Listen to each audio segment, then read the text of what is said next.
विज्ञापन बोर्ड र सञ्चार तथा सूचना प्रविधि मन्त्रालयको आयोजनामा सोमबार कास्कीको पोखरामा विज्ञापनको अनुगमन नियमन र व्यवस्थापन सम्बन्धी प्रदेश स्तरीय अन्तर्क्रिया भएको छ। कार्यक्रममा सञ्चार तथा सूचना प्रविधि मन्त्री जगदीश खरेलले संघ र प्रदेशको अस्थिर राजनीतिका कारण मुलुक बन्न नसकेको जिकिर गर्नुभयो।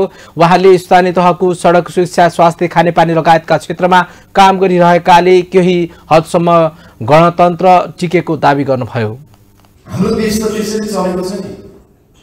संघ र प्रदेशको त मलाई सोध्नुहुन्छ भने यति धेरै अस्थिरता, राजनीतिक अस्थिरता नेपालमा भयो कि यो प्रदेश इन्डिपेन्डेन्ट छ र? यो प्रदेश काम गर्नलाई स्वायत्त छ र? यो प्रदेशका सांसदहरू सार्वभौम छन् र? संसद सार्वभौम छ र? यो प्रदेशको मुख्यमन्त्री र मन्त्रीहरू सार्वभौम छन् र? काम गर्नलाई भनेको है, अरू कुरामा होइन। माथिको नेताले के भन्छ यहाँ पहिरो गइहाल्छ।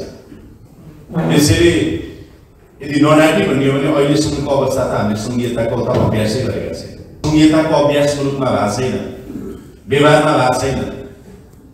न त माथिकाले हुन दिन्छन्, न त यहाँकाले मान्छन्। यहाँकाले नि हजुर भनेर यसै भनियो। के गरौँ भनेपछि नि माथिबाट निर्देश छ। त्यसैले संघ र प्रदेश यति अस्थिर भयो कि यो मुलुक नबन्नको कारण संघीय राजनीति र प्रदेश राजनीति। राजनीतिको जग स्थानीय सरकार भएको उल्लेख गर्दै उहाँले स्थानीय तह जवाबदेही भएमा नै जनताप्रतिको जिम्मेवारी पूरा हुने स्पष्ट गर्नुभयो। विज्ञापनसँग सम्बन्धित नीति सुधारका लागि सरकारले सहजीकरण गर्ने उहाँको भनाइ छ।